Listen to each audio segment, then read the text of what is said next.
CPI da Covid. Como saber se um estudo científico para tratar doença é confiável ou não? Senadores e depoentes da CPI da Covid costumam citar pesquisas com os mais diversos resultados para embasar seus argumentos. Saiba como diferenciar as evidências científicas. A microbiologista Natalia Pasternak, presidente do Instituto Questão de Ciência, acredita que ninguém precisa ser especialista em método científico para separar o joio do trigo e diferenciar um estudo confiável de outro com conclusões duvidosas. É possível, sim, desenvolver o mínimo de senso crítico para não aceitar todas as informações que são divulgadas, diz. Esse, inclusive, foi o tema principal da participação dela na CPI da Covid, numa sessão realizada no dia 11 de junho. Pasternak contextualizou como as pesquisas são feitas, quais são os resultados mais confiáveis, e como se constroem os consensos científicos. Mas mesmo com toda a explicação da microbiologista, os senadores continuaram a citar trabalhos controversos, e com falhas graves, especialmente quando o tema era o tratamento precoce da Covid-19, e o uso de remédios, como a hidroxicloroquina, e a ivermectina, cuja ineficácia está mais que comprovada. Essa, aliás, tem sido a tônica dos debates entre os membros da comissão parlamentar. Não raro, uma pessoa cita o estudo X, e outra se lembra da pesquisa Y, que apresenta resultados contraditórios. No meio disso, participantes e espectadores ficam perdidos. Afinal, em quem, ou no que, acreditar? O primeiro passo para não cair em armadilhas é entender direitinho o que é um estudo observacional. Você já deve ter ouvido essa frase por aí.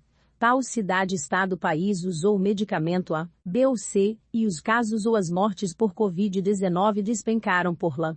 Na CPI, locais como Rancho Queimado, Santa Catarina, Porto Feliz, São Paulo, ou Porto Seguro, Bahia, sempre aparecem como casos de sucesso no combate à pandemia por supostamente terem usado o tal kit Covid nos pacientes infectados com o coronavírus.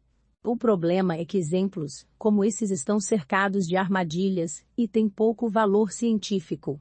Eles se encaixam nos chamados estudos observacionais.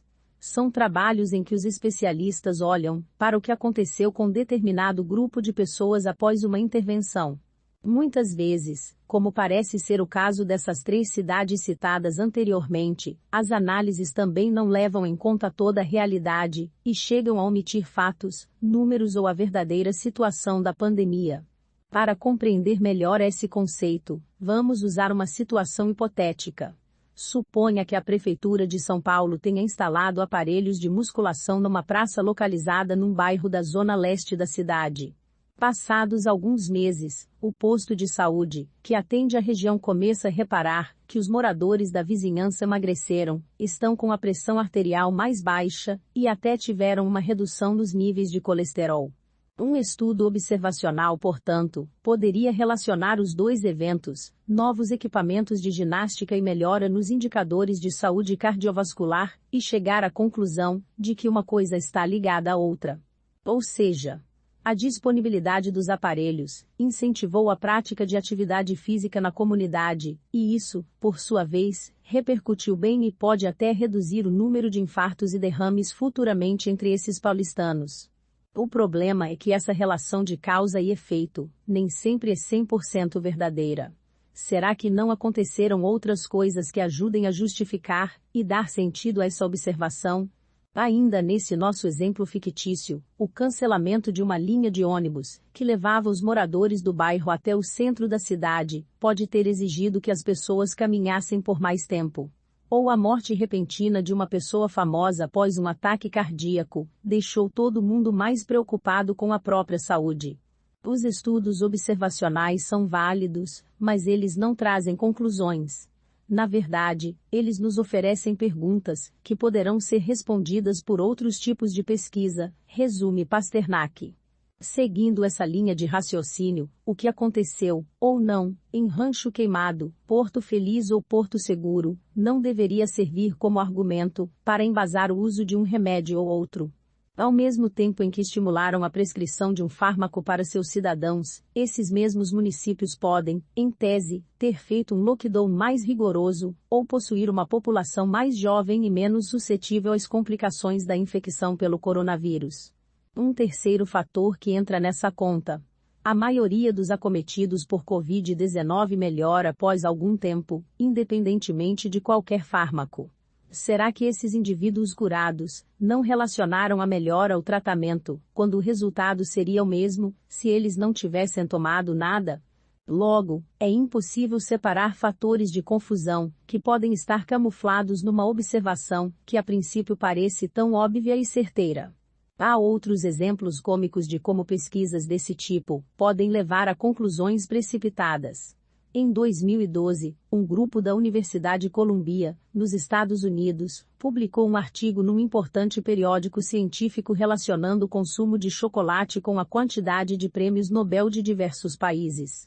Em resumo, a conclusão era: as nações cujos cidadãos comem uma maior quantidade desse alimento possuem mais medalhas da prestigiada premiação. Não demorou muito para que manchetes e reportagens de todo o mundo travassem certezas do tipo coma chocolate para ficar mais inteligente. A grande questão era que o experimento não passava de uma piada. Os autores queriam justamente chamar a atenção para o fato de como os estudos observacionais podem levar a uma série de conclusões precipitadas e erradas. Para que essa relação entre chocolate e inteligência fosse mais confiável, seria necessário investir num outro tipo de trabalho. O teste randomizado, duplo cego, controlado por placebo, sobre o qual falaremos mais adiante. Se os estudos observacionais levantam as perguntas, as respostas serão obtidas a partir dos ensaios pré-clínicos e clínicos. A diferença aqui está no papel do cientista. No primeiro tipo de pesquisa, ele é apenas um coadjuvante que analisa um fenômeno que já aconteceu, faz conjecturas e elabora questões a partir disso. Na segunda, ele é o protagonista responsável por fazer acontecer, dar início a uma intervenção, controlar possíveis vieses e obter os resultados após algum tempo. No caso de um medicamento ou uma vacina, esse processo se inicia nas bancadas dos laboratórios. A nova molécula é testada em culturas de células, para ver quais reações acontecem ali. Se os resultados forem bons, é possível partir para a próxima etapa: as análises com cobaias. Geralmente são usados animais, que mimetizam nossa anatomia e fisiologia, como ratos, camundongos, coelhos, porcos, ovelhas e primatas, detalha o médico intensivista Luciano Cesar Pontes de Azevedo, professor da Faculdade de Medicina da USP. O objetivo é avaliar os potenciais daquele candidato a remédio, e como ele interage e funciona num organismo mais complexo. Caso o experimento caminhe bem, os especialistas dão o próximo passo, e partem para os estudos clínicos, que envolvem seres humanos. Essa etapa costuma ser dividida em 3 partes. As fases 1, 2 e 3. Na fase 1, testamos a nova molécula num pequeno grupo de voluntários saudáveis, para entender os efeitos fisiológicos daquele composto e como ele se distribui pelo organismo, diz Azevedo, que também integra o Coalizão Covid-19 Brasil, um grupo de pesquisadores que busca descobrir e validar novos tratamentos para a doença responsável pela atual pandemia. A fase 2, por sua vez, envolve um grupo ligeiramente maior de participantes, que tem a enfermidade para a qual o novo remédio é avaliado. A meta aqui é determinar a dose ideal da medicação capaz de trazer o melhor resultado com a menor proporção de efeitos colaterais. Detalhe importante: a progressão das pesquisas está necessariamente vinculada aos resultados obtidos até então. Se uma molécula foi bem em cobaias, mas apresentou resultados frustrantes, preocupantes ou fora do esperado na fase 1, não há razão para seguir adiante. E aí vem a tão esperada fase 3, que pode envolver até dezenas de milhares de participantes com algumas características em comum. Esses estudos costumam ser multicêntricos, randomizados, duplos cegos e controlados, conta Azevedo. Vamos por partes. Multicêntrico quer dizer que ele é realizado por vários institutos de pesquisa, que muitas vezes estão espalhados por mais de um país. Randomizado significa que os voluntários são divididos em diferentes grupos, ou braços de pesquisa. Essa separação é feita por um programa de computador. Duplo cego é um jargão científico para indicar que, nem os participantes, e muito menos os cientistas, sabem quem faz parte de qual grupo. Isso ajuda a prevenir vieses, ou o popular efeito placebo. Para fechar, o termo controlado serve para indicar que um desses tais grupos randomizados não receberá o candidato a remédio, mas, sim, uma substância sem efeito nenhum no corpo, chamada de placebo, ou o melhor tratamento disponível para aquela doença até o momento. Vamos a mais um exemplo hipotético.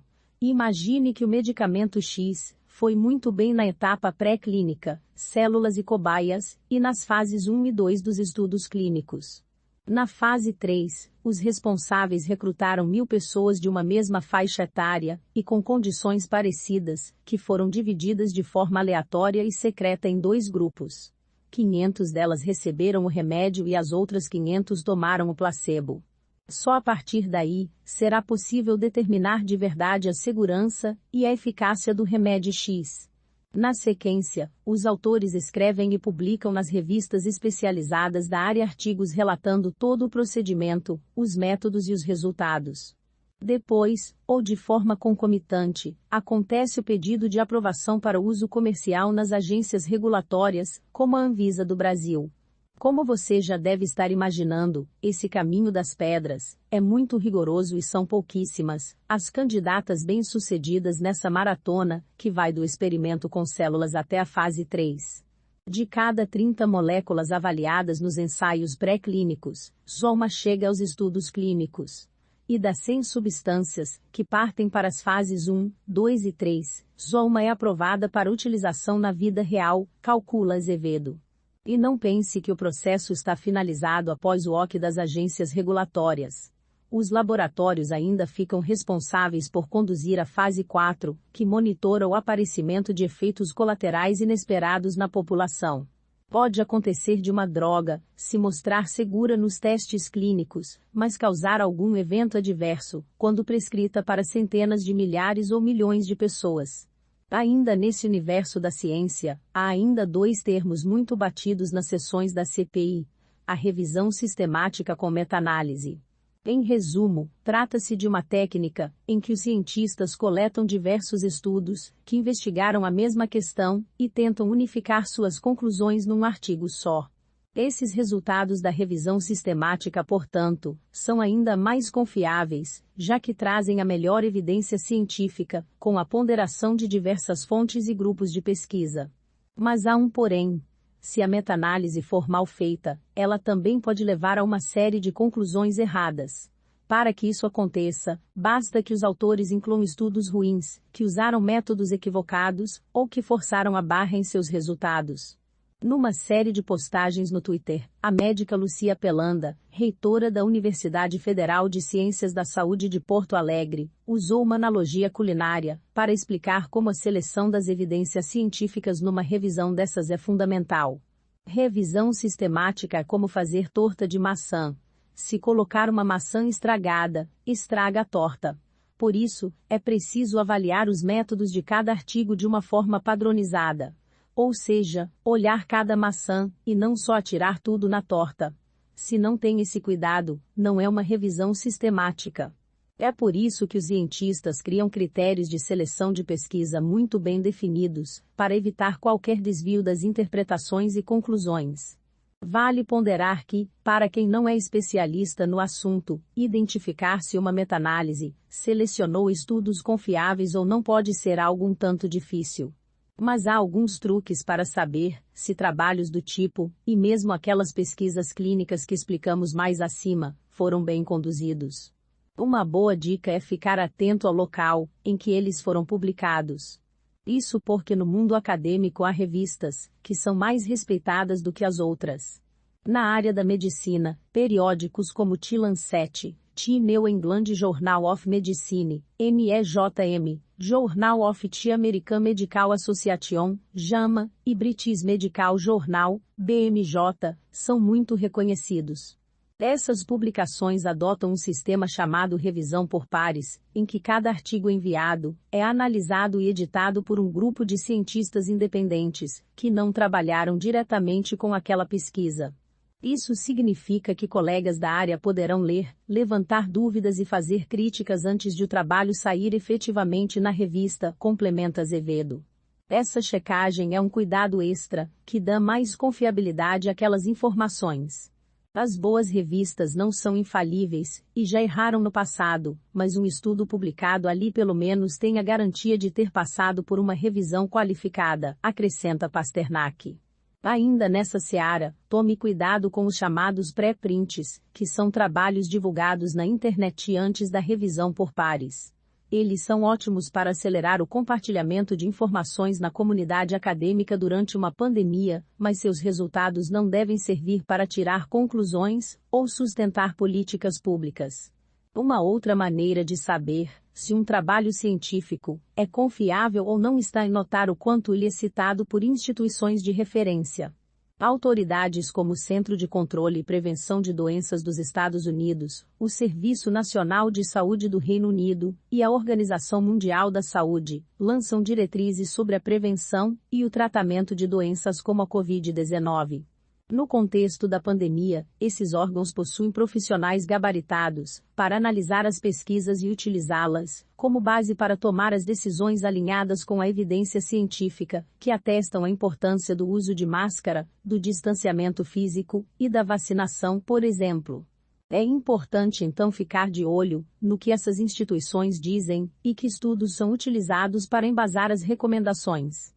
No caso do tratamento precoce contra a Covid-19, que mencionamos no início do texto, nenhuma dessas entidades concluiu que hidroxicloroquina, ivermectina ou outros medicamentos trazem algum benefício.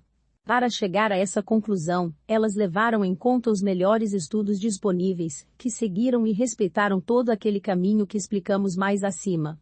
Se você considerar que é difícil guardar tantas informações no dia a dia, Pasternak entende que há pelo menos 2 detalhes, que são decisivos para que qualquer pessoa fique com o pé atrás ao ouvir falar de uma pesquisa. Em primeiro lugar, tenha sempre em mente que um estudo observacional não permite estabelecer relação de causa e efeito, recomenda. Ou seja, se ouvir alguém dizer que tomou um medicamento e ficou melhor, ou que determinada cidade fez uso desse remédio e controlou uma doença, fique com a pulga atrás da orelha. Segundo, estudos in vitro feitos com cobaias não permitem tirar qualquer conclusão sólida, completa. Em outras palavras, caso você leia em sites e redes sociais que tal fármaco inibiu um vírus numa cultura de células, ou em ratinhos de laboratório, lembre-se sempre que não é possível extrapolar esses resultados para seres humanos. Há ainda um longo caminho a ser percorrido, antes que essa substância tenha a segurança e a eficácia comprovadas. E todo esse cuidado, empenho e organização dos cientistas permitem saber quais remédios funcionam de verdade e como construir políticas públicas na área da saúde realmente capazes de salvar vidas. Se inscreva para acompanhar a cobertura completa dessa notícia e de muitas outras.